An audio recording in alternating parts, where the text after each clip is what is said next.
like to welcome you to the Abu Dhabi International Petroleum Exhibition and Conference, ADIPEC 2015. UAE, as a responsible and active member of OPEC, is committed for the market stability and the market balance. I would like to share with you a ray of hope that things will improve, because we have seen this cycle and we have seen that the sustainability of such low oil prices cannot be possible in the future.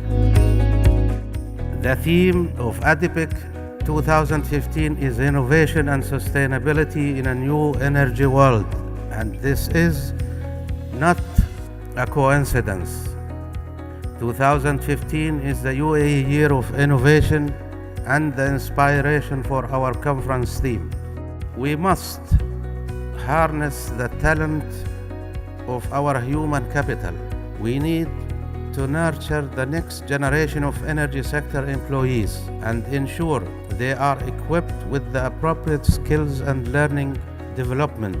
We can attract talent by highlighting how dynamic, exciting, and technology-oriented the energy industry.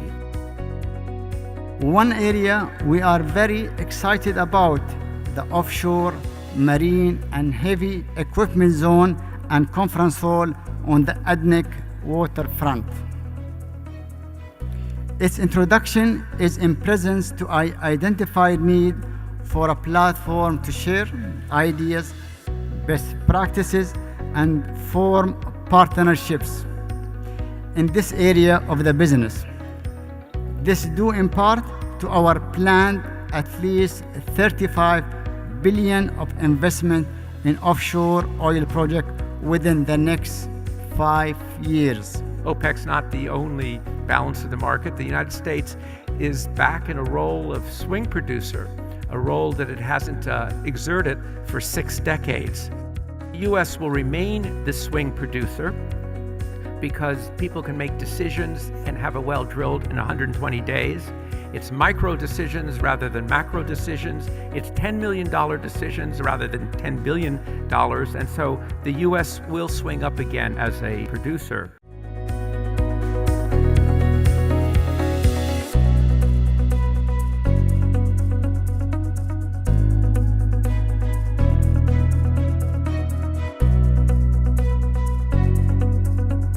Try to convince Total to keep on investing. Try to convince Schlumberger to keep on researching. Try to convince Shell to keep on investing. They are not. And we are going to see the impact of these decisions that we have made and we are making right now in the coming years. Countries like UAE, like Oman, like others, we can come up with a policy which says we will continue to invest. In the oil industry, yes, it is a low environment, a low price environment, but technology should be one of the enablers to reduce the cost. We had a drop in the oil prices. So what did we do as OPEC? We dropped our production by 4 million barrels, more than 4 million barrels. What happened? We enjoyed 4 years of higher oil production. Since then, OPEC did not change its production.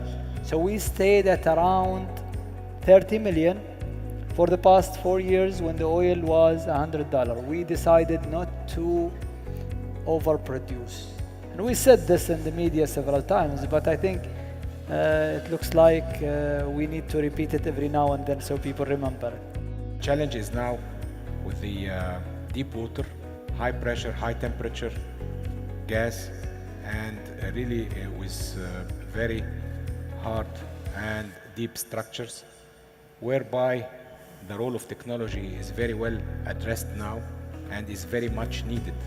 Unless we have advanced technology with competitive prices so that the million BTU could reach you at a reasonable price, other than that, you couldn't have been able to develop your hydrocarbons. We are looking also for the opportunity to develop some new reserves in frontier area. What we are doing actually in our country is, with our partner ROC, is to improve technology of producing, to have a best control on costs, and also try to improve the behavior of our population by a better exchange between the hydrocarbon sector and the other sector of the economy.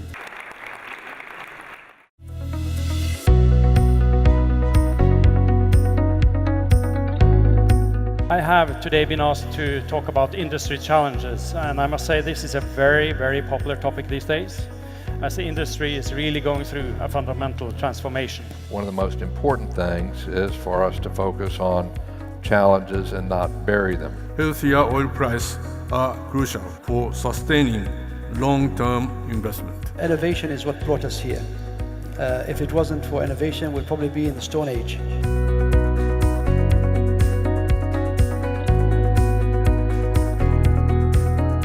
We have a great industry. We do have an image problem. Often the producer is blamed for the choice of the consumer. The way I look at it is that the organization in Statoil is responding to a new direction that the management have set. So instead of focusing on volume-driven projects, you want to focus on value as a driver for developing of that asset. In our industry, also, we will make advancement in technology and also management, so that our toughness will be increased by facing these difficulties. But also, this is a reality. If the cash doesn't flow enough, the company does not stand. It's basically making sure that what you are spending on is something that will bring value in the time that you are building it. So we're not cutting down on procurement, we're not cutting down on manpower, we're optimizing, rationalizing, cutting out the nice to have.